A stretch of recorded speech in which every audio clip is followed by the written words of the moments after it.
우리 옆에 계신 분에게 한번 이렇게 인사하며 오늘 말씀을 듣고자 합니다. 메리 크리스마스. 네, 정말 주님이 오신 이 크리스마스는 기쁜 날입니다. 그죠? 네, 지난주에 크리스마스는 성육신이다 했더니 크리스마스는 그럼 엄숙하게 이렇게 경건하게 웃지도 말고 보내야 되는 거 아니요. 가장 기쁘게 보내셔야 한다는 겁니다. 크리스마스 트리 즐기세요. 네, 즐기세요. 캐롤 즐기세요. 그런데 거기에 본질 예수 그리스도가 계신 그 크리스마스를 즐기자라는 겁니다. 안고 없는 찐빵이 되지 말자라는 겁니다. 본질이 계신 크리스마스를 즐기자라는 것이 지난주 설교의 핵심적 주제였던 겁니다. 사랑하는 성도 여러분, 여러분은 최근에 별을 본 적이 언제 있으실런지요? 별. 네, 하늘의 별 언제 보셨는지요? 참 요즘 별 보기가 참으로 어렵습니다. 그렇죠? 사는 게 바쁘고요. 그리고 이 밤에는 또 도시에 화려한 조명들이 있어서 별을 본다는 것이 그렇게 쉽지가 않습니다. 무엇이 그렇게 바쁜지, 삶이 무엇이 바쁜지 고개 들어 하늘을 쳐다볼 여유가 없습니다. 밤하늘을 쳐다보며 별을 볼 여유가 없습니다. 한마디로 저와 여러분, 우리는 지금 이 21세기 이 시대를 별 볼 일 없는 시대, 별 볼 일 없는 시대를 살아가고 있는 겁니다. 별 볼 일 없는 시대. 이게 언어 플레이입니다. 여기 별 볼 일 없다의 별은 그 별이 아니라 특별하다의 그 별, 분별하다의 그 별입니다. 이 별 볼 일 없는 시대, 이런 세상을 살아가면서 별을 봐야만 하는 그 이유, 별을 보아야만 한 그 이유, 하늘을 쳐다보아야만 하는 그 이유가 오늘 말씀 속에 제시되어져 있습니다. 작년 2021년 1월에 작고한 미국 TV 토크쇼의 제왕이라 불렸던 레리 킹, 혹시 아시는지요? 네, 상당히 유명한, 세계적으로 유명한 그 토크쇼를 진행하셨던 인터뷰입니다. 그 레리 킹이 살아생전에 교황과 예수 그리고 신이 가장 인터뷰하고 싶은 대상이라고 말하였습니다. 네, 교황, 예수, 신, 하나님을 인터뷰해보고 싶다라고 살아생전에 말하였습니다. 특히 신을 만나면, 하나님을 만나면 당신에게 아들이 진짜 있습니까? 라고 우선 묻고 싶다라고 말하였습니다. 그리고 예수에게는 정말로 처녀의 몸에서 태어났습니까? 진짜입니까? 이것을 묻고 싶다라고 말하였습니다. 자, 이는 예수님이 하나님이시라는 사실, 그리고 예수님의 동정녀 탄생을 못 믿겠다는 말입니다. 도저히 믿을 수가 없다는 말입니다. 아니, 허황된 전설이나 꾸며낸 이야기에 불과하다라고 보는 것입니다. 하나님이 사람이 되셨다, 신이 인간이 되셨다는 성육신과 그 신이 처녀의 몸에 탄생하셨다는 것, 이것은 인간이 도무지 이해할 수 없는 불가사의한 사건입니다. 그래서 저와 여러분이 복음을 전할 때, 세상 사람들을 향해 복음을 전할 때 자주 듣는 말, 성경은 믿을 수가 없어. 진리도 있겠지. 그런데 100% 믿을 수가 없어. 좀 허황돼. 성경을 어떻게 믿어? 어떻게 홍해가 갈라져? 어떻게 하나님의 말로 일주일 동안 세상을 창조해? 어떻게 신이 처녀의 몸을 통해 이 땅에 와? 성경은 믿을 수가 없다라는 겁니다. 성경은 비논리적이고 비상식적이라는 말을 참으로 많이 듣습니다. 자, 여러분의 생각은 어떻습니까? 여러분의 생각은요? 성경은 비논리, 비상식, 맞는 말입니다. 성경은 비논리고 비상식입니다. 엄밀히 말하면 논리를 초월하는 초논리고요, 상식을 초월하는 초상식입니다. 자, 만약에 이 성경이 논리적이고요, 성경이 상식적이라면은, 아니, 하나님이 이 땅을 다스리시는 것이 논리적이고 상식적이라면 저와 여러분 그 어느 누구도 구원 못 받았습니다. 구원 못 받았습니다. 무슨 말이냐고요? 자, 죄 지은 자가 그 대가를 치르는 것이 상식 아닌가요?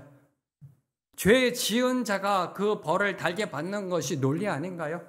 그게 이 세상의 상식이고 그게 이 세상의 논리입니다. 그런데 하나님은 저와 여러분을 위해 독생자 예수 그리스도를 이 땅에 보내시어 십자가에 못 박으셨습니다. 저와 여러분의 죄를 대신 속죄하시기 위해 그 아들을 이 땅에 보내셨습니다. 신이 인간의 죄를 대신 감당하셨습니다. 이게 논리적인가요? 이게 상식인가요? 이거 초논리고요. 초상식이라는 겁니다. 크리스마스도 마찬가지입니다. 크리스마스도 마찬가지입니다. 인간의 이성으로, 논리로, 상식의 관점으로 예수님의 탄생을 바라보면 다시 선포합니다. 이 크리스마스를요, 인간의 생각, 논리, 상식, 그 관점으로 바라보면 생각의 오류, 판단의 오류에 빠질 수 있다는 겁니다. 왜? 크리스마스는 초논리요, 초상식이니까. 오늘 말씀 속에 나오는 동방 박사들도 예외가 아닙니다. 그들도 인간이었기 때문에. 그들도 예외가 아닙니다. 바로 그런 모습들을 통해 크리스마스가 예언된 진리였음을 증명코자 합니다. 자, 여러분이 크리스마스 시즌이 되면요. 크리스마스 시즌이 되면은 관심을 갖고 보게 되는 것이 동방에서 온 박사들이 아기 예수의 탄생을 축하하기 위해 베들레헴 마구간에 모여있는 사진이나 그림이나 또는 모형입니다. 그렇죠? 네, 크리스마스 시즌이 되면, 지금은 잘 모르겠습니다만 크리스마스 카드에 보면 늘 항상 등장했던 것이 아기 예수 탄생한 곳에 동방 박사들이 경배하며 그다음에 양치던 목자들이 있고 천사들이 있고, 그런 모습들 기억이 가물가물하세요? 네, 여러분의 기억을 도와드리겠습니다. 한번 자막 띄워주실래요? 바로 이런 모습이요. 네, 이런 모습. 아기 예수께서 마구간에 그 구유 위에 누워 계시고 마리아가 있고 요셉이 있고 그 다음에 양치던 목자가 있고 천사들이 나오고요. 네, 그리고 동방 박사들이 있는 이 모습. 네, 이 모습 아마 우리에게 익숙한 모습일 겁니다. 크리스마스 시즌이 되면 늘 항상 등장하는 그림 또는 모형입니다. 자, 이 그림을 한번, 이 모형을 한번 잘 보세요. 여기에는 두 가지의 오류가 있습니다. 두 가지의 성경적 오류가 있습니다. 잠시 몇 초 드리겠습니다. 네. 자, 첫 번째 오류는요. 동방 박사들이 아기 예수를 방문한 시점은 아기 예수가 막 태어난 그 시점이 아니라는 겁니다. 이제 자막 내려주셔도 됩니다. 네. 그 막 태어난 시점이 아닙니다. 동방 박사들이 아기 예수께 나와 경배했던 시점은 아기 예수가 1살에서 2살 정도 되는 문맥상으로 1살에서 2살 정도 됐을 때 동방 박사들이 예수님을 경배하였다는 것이 성경적 사실입니다. 목자들이 있어서는 안 됩니다. 네, 그리고 마구간이 아닙니다. 여러분이 마태복음 2장 11절 읽어보시면 집에 들어갔다라고 되어 있습니다. 동방 박사들이 집에 들어갔다. 마구간이 아닙니다. 두 번째 오류는 복음서 중 유일하게 동방 박사에 관해 언급하고 있는 이 마태복음을 처음부터 끝까지 읽어도요. 동방 박사가 3명이었다는 기록이 없습니다. 이 두 번째 오류입니다. 동방 박사가 3명이었다라는 기록이 없습니다. 동방 박사로 번역된 오늘 말씀 속에서도 동방 박사란 단어가 나옵니다. 그 번역된 원어, 이 마고스란 헬라어는 복수형으로 표현되어 있습니다. 마고이라고 복수형으로, 단지 복수형으로만 표현되어 있을 겁니다. 자, 참고로 동방 박사라는 것은 그 당시 점성술사 또는 천문학자, 점쟁이가 아닙니다. 오늘날로 말하면 박사의 박사급 되는 최고의 엘리트, 지성과 이성의 엘리트, 점성술사이자 천문학자였었습니다. 그들이 적어도 2명 이상이, 왜냐하면 복수형이니까요. 네, 그들이 2명일지 4명일지 10명일지 모릅니다. 2명 이상이 3가지의 예물, 황금, 유황, 몰약을 가지고 아기 예수께 경배 드렸던 겁니다. 자, 그러면 왜 3명이라고 생각하고 있을까요? 왜 동방 박사들을 3명이라고 생각하고 있을까요? 우리 찬양도 있잖아요. 동방 박사 3사람. 네. 그 찬양도 있잖아요. 왜 3명이라고 생각하고 있을까요? 3개의 예물을 드렸다. 3개의 예물을 드렸다라는 건 팩트입니다. 사실입니다. 이 사실 가운데 숫자 3. 이 숫자 3이 우리 생각 속에 굳어져 동방 박사가 3명이라는 상식을 만들어냈던 겁니다.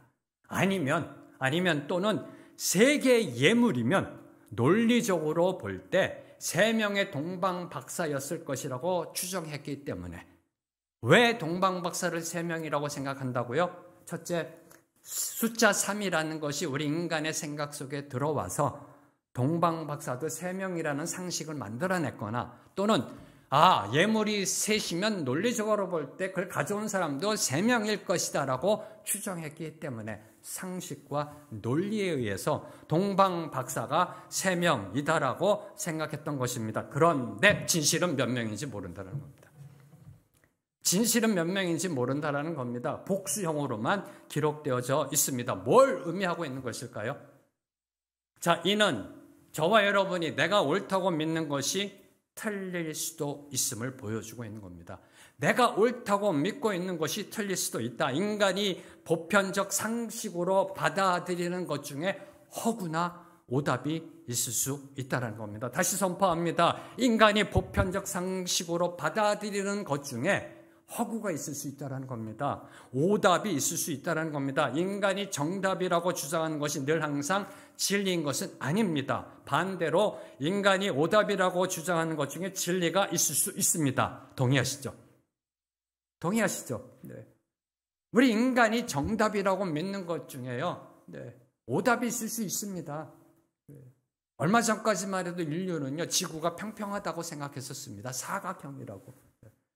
그리고 우리 인간이 오답이라고 주장하는 것 중에 진리가 있을 수 있습니다. 네.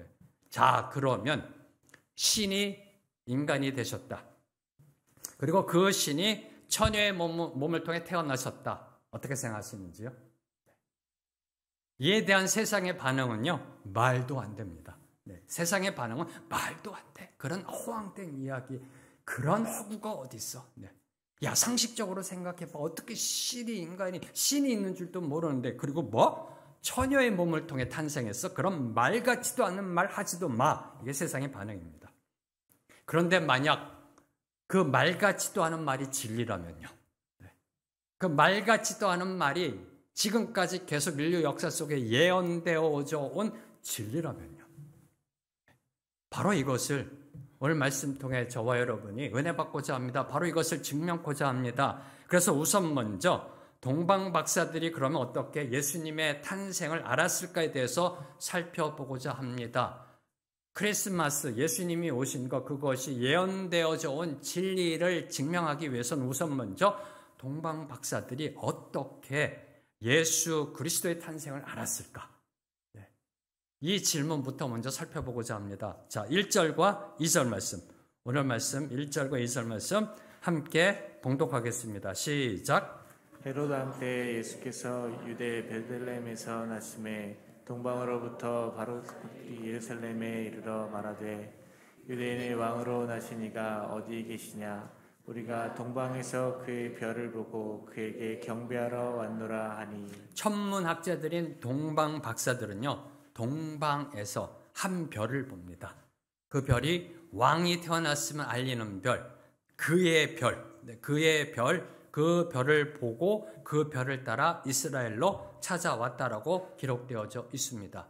성경은 심플하게 단순하게 기록되어져 있지만 1차원적으로 평면적으로 기록되어 있지만 여러분이 읽으실 때 동방으로부터 박사들이 예루살렘에 이르렀다는 이 문맥 속에는 어마어마한 행간의 뜻이 들어가 있는 겁니다. 자, 동방이 어디인가요?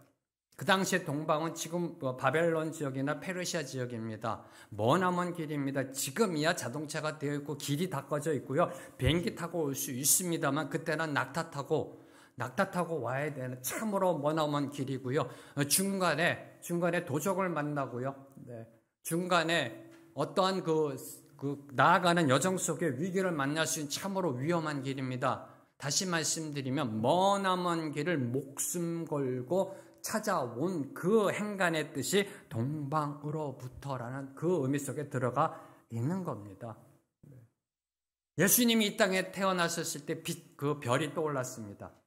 이제 그 별을 보고 동방 박사들이 그 별을 보고 따라오는 겁니다. 최소한 1년 이상. 1년에서 2년 정도 이 별을 따라 동방 박사들이 그 별을 따라 이스라엘로 찾아오게 된 겁니다. 그 별을 따라 가다가 다른 곳으로 갔다도 다시 찾아오고 계속해서 그 별을 따라 이 이스라엘로 온 겁니다. 별 하나 의지하여 그 위험한 길 목숨 걸고 이스라엘로 찾아온 겁니다. 그리고 질문합니다. 2절에 보면 유대인의 왕으로 나신 이가 어디 계시냐? 유대인의 왕으로 나신 이가 어디 계시냐? 바벨론 사람이, 페르시아 사람이 지금 이야기하고 있는 겁니다. 네. 유대인의 왕으로 나신 이가 어디 계시냐? 이 문맥 속에 세 가지를 함께 주목하고자 합니다. 첫째, 먼저 주목하는 것은 동방 박사들이 고백한 유대인의 왕이란 의미. 그죠? 유대인의 왕이란 의미는요, 마치 다윗의 후손이 유대인들에게 메시아를 의미했듯이, 네, 유대인들에게는 다윗의 후손, 이 메시아를 의미하는 호칭이었습니다. 그런 호칭이었듯이 이방인들에게 세상을 구원할 구원자를 가리키는 호칭이었다는 겁니다. 무엇이요? 유대인의 왕이라는 것이. 유대인의 왕이라는 것이. 네. 자, 이 부분은 좀 성경적 지식으로 들어가야 될 설명이기 때문에요. 나중에 기회가 되면 또 설명을 하도록 하고요. 두드림 예배 때 잠시 제가 이 부분에 대해서는 설명해 드리도록 하겠습니다. 다시 정리합니다. 페르시아 사람이, 바벨론 사람이 이스라엘에 와서 이야기합니다. 유대인의 왕이 어디 계시느냐? 네. 참으로 놀라운 일 아니에요? 이 유대인이 아니라니까요, 지금요. 이 동방 박사들은 바벨론 사람이고 페르시아 사람이라니까요. 근데 와서 그럽니다. 세상을 다스릴 왕이 어디 있느냐가 아니에요. 유대인의 왕이 어디 있느냐. 네. 그래서 이 부분을 연구한 학자들이 유대인들에게 다윗의 후손이 메시아를 가리키는 칭호였듯이 그 당시 고대 근동에서 메시아를 가리키는 칭호가 유대인의 왕이었다는 겁니다. 자, 이는 그 당시 세상이 궁극적으로 소망하며 바라보았던 것도 온 세상을 구원할 메시아의 오심이었음을 암시하고 있는 겁니다. 한마디로 고대 근동의 이스라엘뿐만 아니라 메시아 소망 사상이 있었습니다. 메시아, 구원자가 오실 것이다라는 소망 사상이 있었습니다. 그것도 그 메시아가 이스라엘에서 탄생할 것이라는 종교적 믿음이 있었습니다. 누구에게요? 유대인들에게 그건 당연하고 페르시아 사람들에게, 바벨론 사람들에게, 그 동방 박사들, 그들에게도 이 메시아가 이스라엘에서 탄생할 것이라는 종교적 믿음이 있었습니다. 그래서 오자마자 질문합니다. 유대인의 왕이 어디 계시느냐? 유대인의 왕이 어디서 태어나셨느냐라고 질문했던 겁니다. 그래서 목숨 걸고 동방에서 그 별을 따라 이스라엘로 찾아왔던 겁니다. 1년 넘게 별을 따라 나섰던 겁니다. 더 놀라운 사실은 하나님을 모르는, 하나님을 믿지 않는 유대인의 왕이라는 메시아 사상은 갖고 있었지만 그들이 하나님을 믿었던 것은 아닙니다. 바벨론 사람들, 페르시아는 그들의 우상 종교가 있었습니다. 하나님을 모르는, 하나님을 믿지 않는 세상적 사람들, 동방 박사들이죠. 그리고 세상적 학문, 천문학이죠. 그리고 세상적 종교, 점성술이죠. 세상적 사람들, 세상적 학문, 세상적 종교를 통하여 구원자 메시아께서 이 땅에 오셨음, 구원자의 탄생이 예루살렘에 선포되었던 사실이에요. 예루살렘에 선포되었던 사실, 누굴 통해서? 세상적 사람들, 누굴 통해서? 세상적 학문을 통해서, 누굴 통해서? 세상적 종교를 통해서 예루살렘에 그리스도가, 메시아가, 하나님의 아들, 유대인의 왕이 탄생하셨다는 소식이 전해졌다라는 겁니다. 이 아이러니, 뭘 의미하는 것일까요? 뭘 저와 여러분에게 말씀하고자 하시는 것일까요? 하나님은 이스라엘만의 하나님이 아니시라는 겁니다. 하나님은 교회만의 하나님이 아니라는 겁니다. 온 세상의 하나님이시다. 온 우주 만물을 창조하신 하나님이심을 보여주고 있는 겁니다. 크리스마스는 이 진리로부터 시작하는 겁니다. 크리스마스는 이 진리로부터 시작합니다. 하나님은 유대인의 하나님만이 아니라 교회만의 하나님이 아니라 온 우주 만물의 하나님이 되신다라는 이 사실로부터 출발하는 것이 크리스마스입니다. 자, 두 번째로 주목하는 것, 메시아의 별을 따라 1년 넘게 그 험한 길을 걸어온 그 동방 박사들, 이제 이스라엘에 도착합니다. 그리고 이스라엘에 들어온 동방 박사들이 제일 먼저 찾아간 곳은 예루살렘이었습니다. 예루살렘. 베들레헴이 아니라 예루살렘이었다라는 겁니다. 헤로드 왕 때 예수께서 유대 베들레헴에서 나심에 동방으로부터 박사들이 예루살렘에 이르러 말하되 유대 베들레헴에 나셨는데 그들은 예루살렘에 가서 질문합니다. 유대인의 왕으로 나시니가 어디 계시냐? 네, 어디 계시냐? 자, 그럼 동방 박사들은 왜 예루살렘으로 찾아갔을까요? 왜 예루살렘으로 찾아갔을까요? 유대인의 왕이 당연히 이스라엘의 수도 예루살렘에서 태어날 것으로 생각하였던 겁니다. 왕궁이 있던, 궁전이 있던 그곳에서 태어날 것으로 생각했던 겁니다. 왕이 왕궁에서 태어난다. 왕이 왕궁에서 태어난다. 이는 지극히 상식적이고요. 당연한 이치입니다. 안 그런가요? 왕은 왕궁에서 태어난다. 지극히 상식적이고 당연한 이치입니다. 그래서 박사들은 예루살렘 궁전으로 나아갔던 겁니다. 궁전으로 나아가 다음과 같이 질문합니다. 유대인의 왕으로 나시니가 어디 계시냐? 내가 경배하러, 우리가 경배하러 왔노라. 아하, 이제 찾았다. 이 별을 따라 이제 1년 넘게 왔는데 이제 힘든 고생 끝났다. 이제 우리가 메시아를 만날 수 있구나. 이제 우리가 구원을 받을 수가 있구나. 유대인의 왕이 어디 계십니까? 라고 예루살렘 궁전으로 들어오자마자부터 질문을 던졌던 겁니다. 동방 박사들은 이 보편적 상식과 이성적 논리에 따라 예루살렘으로 들어갔습니다. 예루살렘으로 나아갔습니다. 그런데 그곳에서는 이 땅에 오신 메시아를 만날 수가 없었던 겁니다. 만날 수가 없었던 겁니다. 네. 하나님의 별, 진리의 별이 저와 여러분을 인도하는 것은 궁전이 아닙니다. 왕궁이 아닙니다. 세상의 부귀 영화가 아닙니다. 물질이 아닙니다. 아기 예수께로 나아가야 한다라는 겁니다. 하늘의 수많은 별들 중에요. 하늘의 수많은 별들 중에 단 하나의 메시아의 별. 단 하나의 메시아의 별. 그 별을 제대로 인지한 동방 박사들의 그 천문학적인 탁월함. 엄청난 탁월함 아니에요? 네. 수많은 별들 중에 와! 유대인의 왕을 가리키는 별이야 저게. 저게 우리가 그동안 고대했던 메시아의 별이야. 그 천문학적인 탁월함, 그 별을 알아보는 그 천문학적인 탁월함도요, 인간적 상식과 논리의 한계를 뛰어넘지 못했다는 겁니다. 그 탁월함도 상식과 논리 한계를 뛰어넘지 못하고 예루살렘으로 향하는 오류를 범하였던 것입니다. 이 상식과 논리와 이성이 우리를 늘 항상 인생의 정답으로 인도하는 것은 아닙니다. 인간의 상식, 인간의 논리, 인간의 이성, 인간의 이치가요, 저와 여러분을 정답의 길로 인도하는 것이 아닙니다. 내 생각, 내 뜻, 내 계획을 뛰어넘는 하나님의 섭리를 따라가야 한다는 겁니다. 하나님의 인도하심을 따라가야 한다는 겁니다. 왜요? 이사야 55장 9절을 보면요.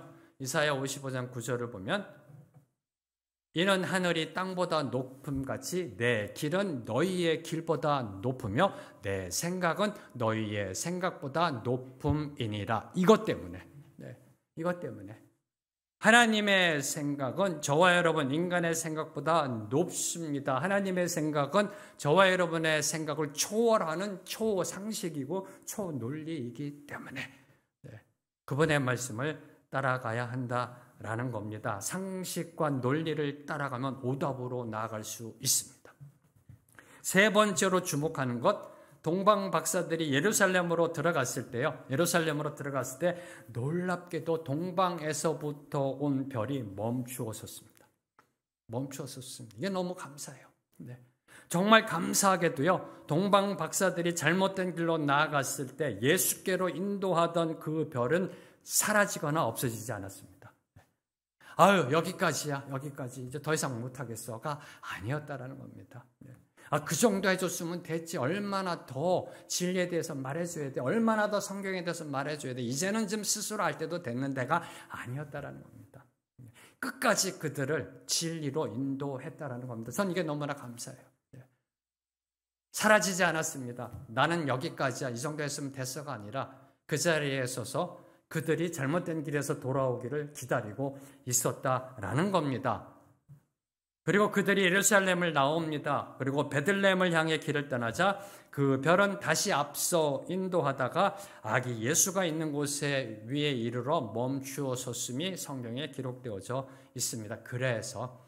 그래서 동방 박사들은 마침내 어머니 마리아와 함께 있는 아기 예수를 보고 땅에 엎드려 경배할 수 있었던 겁니다. 가져온 황금, 유황, 몰약을 주님께 예물로 드릴 수 있었던 겁니다. 사랑하는 성도 여러분, 동방 박사들은요, 이 세상적 상식과 이성적 판단에 따른 과정의 오류를 거친 후에서야 비로소 아기 예수께 나아갈 수 있었습니다. 인간이 정답이다라고 받아들이는 그 논리, 이치, 도리, 상식에 따라 생각의 오류를 거친 후에서야 비로소 진리가 무엇인지를 볼 수 있었다라는 겁니다. 이것이 저와 여러분이 이 땅을 살아가는 인생의 모습입니다. 신앙의 모습입니다.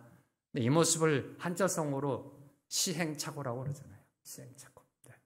바로 그 모습 속에 들어가 있는 겁니다. 자, 그렇다면 상식과 진리를 구분해주는 기준은 무엇일까요? 상식과 진리를 구분해주는 기준은 무엇인가요? 다시 말해 동방 박사들을 예루살렘에서 아기 예수가 탄생하신 베들레헴으로 인도한 것은 무엇일까요? 예루살렘이라는 상식으로부터 아기 예수가 태어난 베들레헴이라는 진리로 그들을 이끌고 간 것은 무엇일까요? 상식과 진리의 기준은 무엇일까요?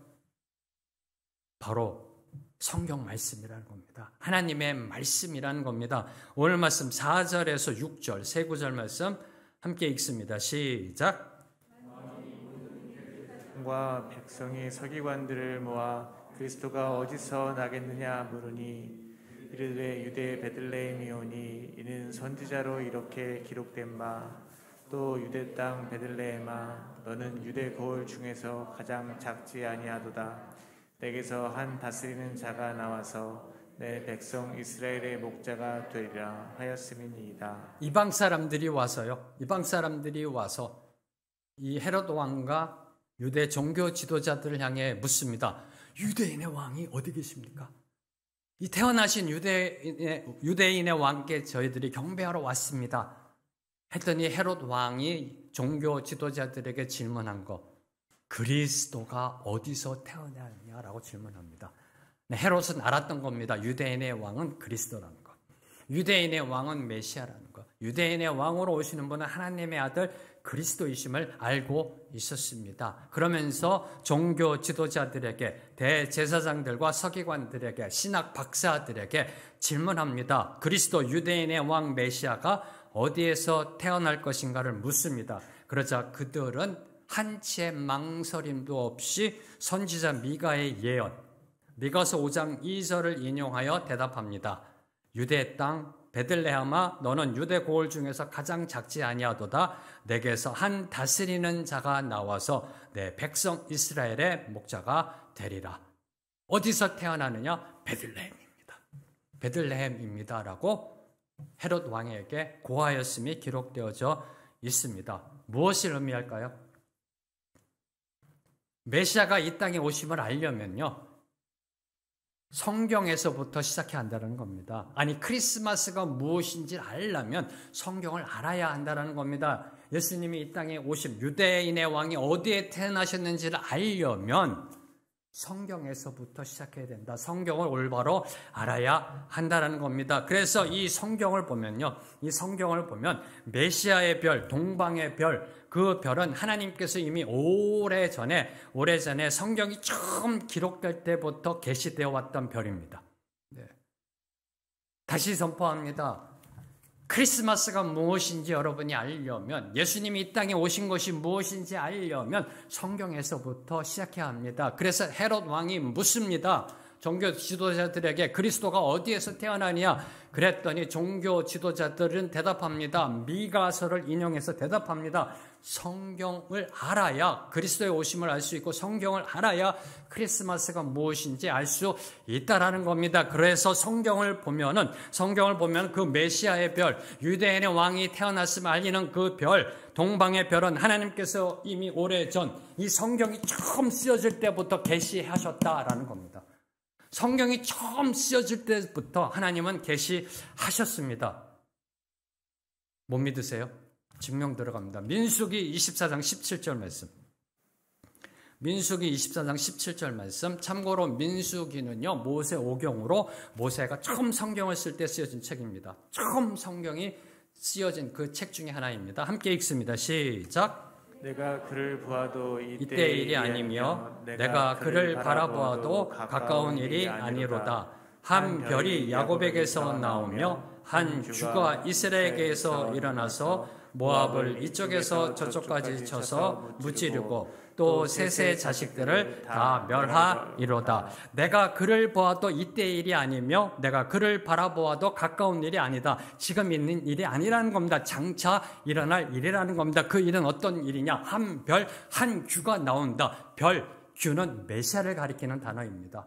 별, 메시아가 나오게 될 것이다. 지금이 아니라 장차, 앞으로 메시아가 이 땅에 오실 것이다. 그 메시아가 누구로부터 오느냐? 야곱에서 나온다. 이스라엘을 다스리는 메시아가 이 땅에 오실 것이다라는 예언이 주어진 것이 민수기 24장 17절입니다. 이 예언이 주어진 때는요, 이스라엘 백성이 출애굽을 하여 이제 40년의 광야 생활을 마치고 가나안 땅을 들어가기 전에 모압 평야에 진을 치고 있을 때, 모압 평야에 진을 치고 있을 때 모압 왕 발락이 이스라엘의 군대의 그 심히 강성함을 보고 그 당시 최고의 점성술가인 발람을 불러서 이스라엘을 저주하라 라고 명했을 때 이 발람이 하나님의 뜻에 의하여 이스라엘을 축복한 예언입니다. 그 당시 최고의 점성술가, 그 당시 정말 유명한 점성술가 발람이 한 예언입니다. 한 별이 야곱에게서 나올 것이다. 메시아가 야곱에서 나올 것이다라는 놀라운 예언을 합니다. 여기서 특히 주목하는 거, 한 별이 야곱에게서 나오며의 이 나오다에 해당하는 헬라어 아나텔로는 동방이라는 의미가 내포되어져 있습니다. 별로 안 놀라시네요. 아직 감이 안 오셨나? 네. 한 별이 야곱에게서 나오다, 이 나오다라는 이 헬라어 원어의 의미는 동방이라는 의미가 들어가 있습니다. 다시 말해 야곱의 별, 메시아 별이 어디서 나온다? 동방에서 일어나 나온다라는 그런 예언적 의미가 들어 있습니다. 이는 참으로 놀라운 예언이 아닐 수 없습니다. 놀라운 사실이 아닐 수 없습니다. 왜요? 예수님이 이 땅에 오시기 1400년 전에, 예수님께서 이 땅에 오시기 1400년 전에, 지금으로부터 3400년 전에 이방 점술과 발람의 입을 통해 예언된 별, 이방 점술과 발람의 입을 통해 예언된 별, 바로 그 별을 동방 박사들이 본 별이기 때문에, 동방 박사들이 본 별, 그 별은 동방 박사들보다 1400년 전에 이방 점술과 발람이 예언했던 별이라는 겁니다.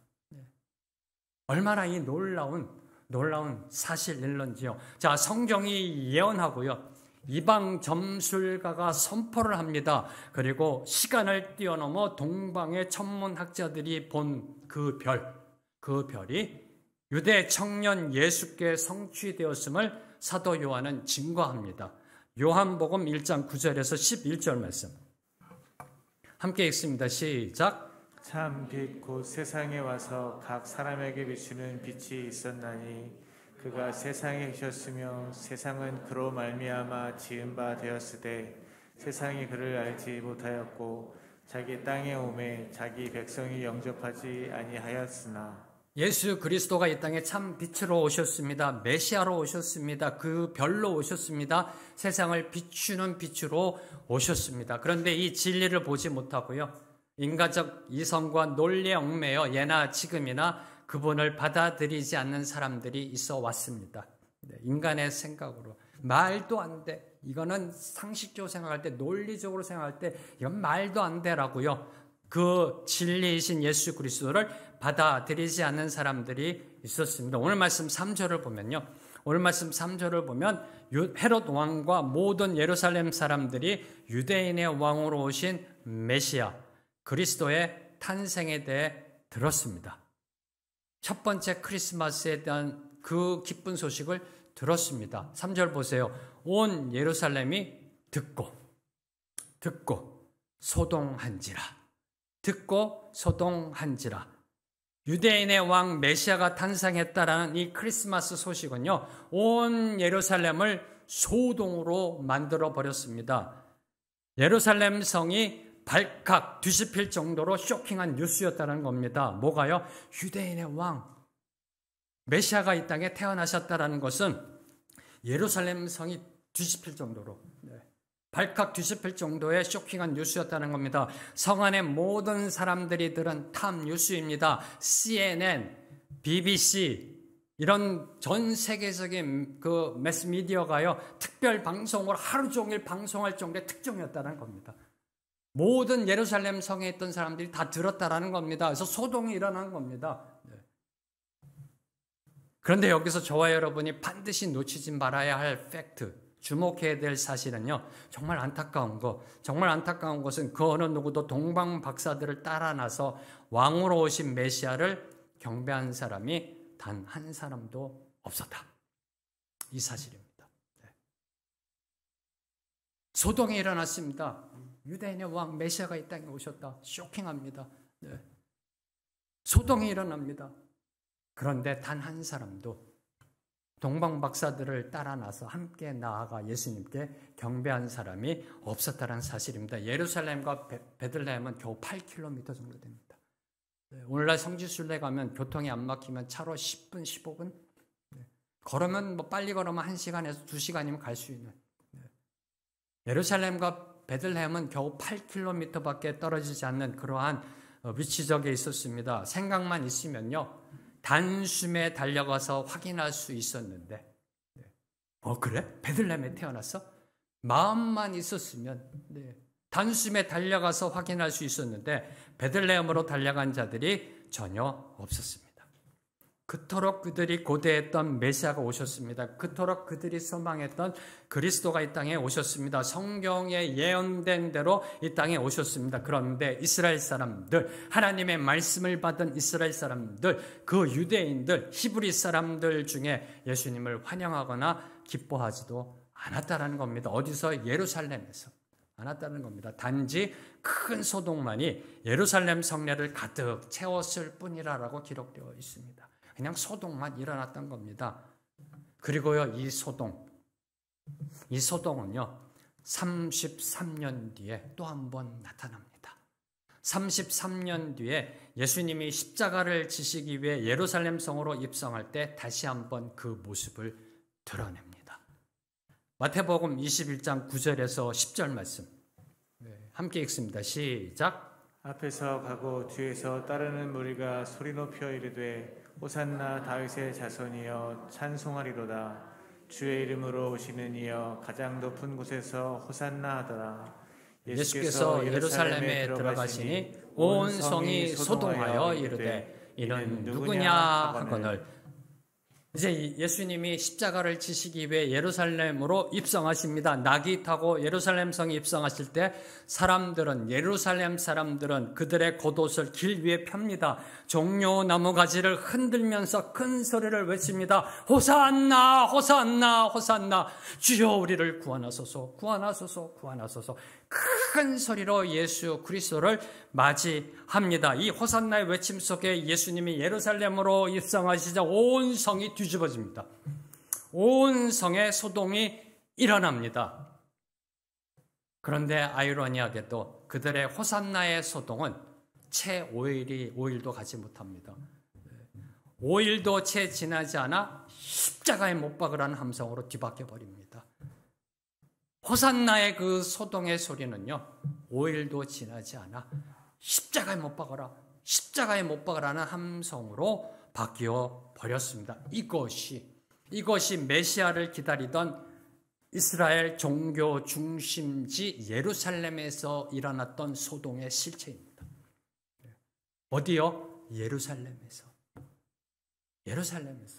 네. 하나님 나라 종교의 중심 아닌가요? 예루살렘. 이 유대교의 중심 아닌가요? 예루살렘. 이 예루살렘에서 일어났던 소동의 실체가 오늘 말씀 속에 기록되어져 있는 겁니다. 오늘날도요, 크리스마스 시즌이 되면 세상에 큰 소동이 일어납니다. 대형 크리스마스 트리가 세워지고요. 반짝이는 조명 장식으로 도시를 가득 채워버리고요. 치장을 합니다. 그리고 쇼핑몰과 백화점들은 수많은 사람들로 북적북적됩니다. 큰 소동이 일어납니다. 한적한 시골보다는 대도시에서 이 소동은 더 크게 일어납니다. 서울에서, 동경에서, 뉴욕에서, 런던에서 더 크게 이 소동은 일어납니다. 그런데 세상은 예수님에 대해 관심이 없습니다. 소동은 일어나는데 예수님에 대해 관심이 없습니다. 크리스마스가 예수가 이 땅에 탄생하신 날을 기념하는 날인데 예수님을 찾아 나서는 자가 없다는 겁니다. 예수님을 경배하려 하지 않습니다. 오늘날도 동일하게 이 소동은 일어나고 있다는 겁니다. 사랑하는 성도 여러분, 여러분에게 크리스마스는 과연 무엇인가요? 크리스마스는 무엇인가요? 소동만 있는 크리스마스는요, 진정한 기쁨과 축복이 없습니다. 소동만 있는 크리스마스에는 진정한 기쁨과 축복이 없습니다. 세상은 이번 크리스마스 시즌이 지나면 큰 기쁨의 좋은 소식을 기억하지 못하고요. 허탈감과 공허함의 숙취 속에 또 다른 세상적 소동을 만들어 갈 것입니다. 다시 선포합니다. 세상은요, 이번 크리스마스를 시즌을 소동을 일으키면 맞이합니다. 그런데 이 땅에 오신 크고 좋은 소식으로 오신 예수 그리스도를 만나지 못합니다. 그리고 이번 크리스마스 시즌이 지나면 뭔가 모를 허탈감, 그 공허함의 숙취 속에 또 다른 세상적 소동을 계속해서 만들어 나아가게 될 것입니다.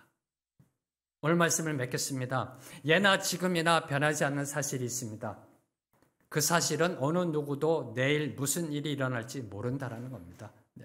변하지 않는 사실입니다. 만약 2001년 9월 11일에 무슨 일이 일어날지 알았다면 그 누가 뉴욕에 있는 무역센터 안으로 들어갈 수 있었을런지요.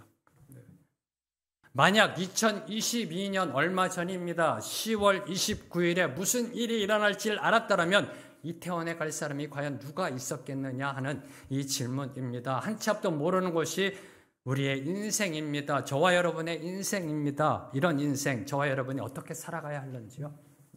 어떻게 살아가는 것이 정답의 인생이 될런지요?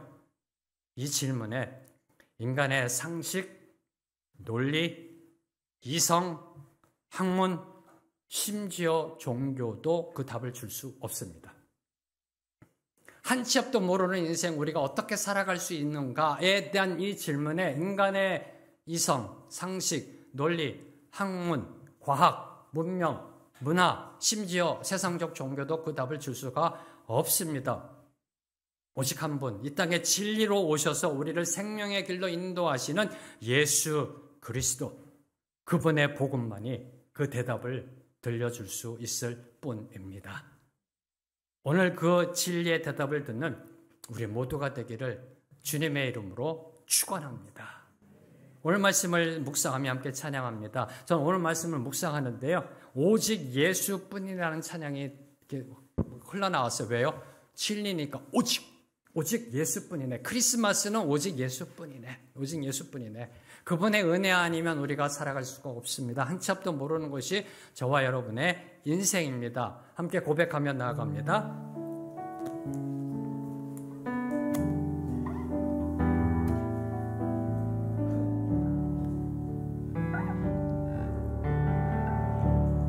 은혜 아니면 살아갈 수가 없네. 호흡마저도 다 주의 것이니 세상 평안과 위로 내게 없어도 오직 예수뿐이네. 이것이 우리의 크리스마스의 고백이 되어야 됩니다. 한 번 더 고백합니다. 은혜 아니면 살아갈 수가 없네.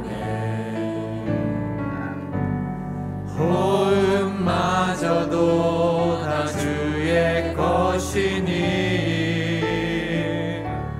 세상 평안과 위로 내게 없어. 오직 예수뿐이네. 크신 계획 다 볼 수도 없고 크신 계획 다 볼 수도 없고 작은 고난에 지쳐도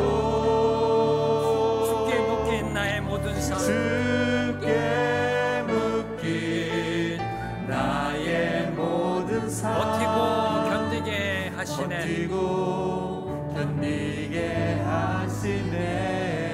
은혜 아니면 살아갈 수가 없네. 은혜 아니면 살아갈 수가 없네. 나의 모든 것 다 주께 맡기니 나의 모든 것 다 주께 맡기니 참된 평안과 위로 내게 주신 주 예수 오직 예수뿐 크신 계획 다 볼 수 없고 크신 계획 다 볼 수도 없고 작은 고난에 지쳐도 작은 고난에 지쳐도 주께 묶인 나의 모든 삶 주께 묶인 나의 모든 삶 버티고 견디게 하시네. 이게 크리스마스의 은혜입니다. 버티고 견디게 하시네. 견디게 하시네. 주님 고백합니다. 은혜 아니면 살아갈 수가 없네.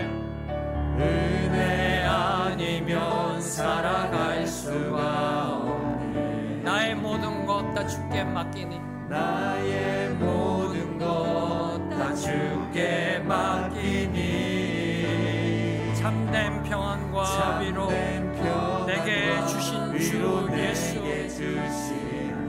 예수 오직 예수뿐이네. 오직 예수 한 번 더 고백합니다. 크신 계획 다 볼 수도 없고 크신 계획 다 볼 수도 없고 작은 고난에 지쳐도 주께 묶인 나의 모든 삶 버티고 견디게 하시네. 견디게 하시네. 주님 없이는 하나도 살아갈 수가 없습니다. 은혜 아니면 살아갈 수가 이 땅에 오심에 감사드립니다. 나의 모든 것 다 주께 맡기니 참된 평안과 위로 내게 주신 주 예수 오직 예수뿐이네. 주님 감사합니다. 우리에게 독생자 예수 그리스도를 보내주심에 감사합니다. 우리에게 크리스마스라는 그 아름다운 축복을 허락하여 주심에 감사합니다. 진리이신 예수 그리스도를 따라가는 우리 모두가 되게 하여 주시옵소서. 상식과 논리를 따라 큰 소동만을 일으키는 세상적 흐름이 아니라 말씀의 진리이신 예수 그리스도를 따라가며 주신 은혜 가운데 살아가는 우리 모두가 되게 하여 주시옵소서. 예수님의 이름으로 기도합니다. 아멘.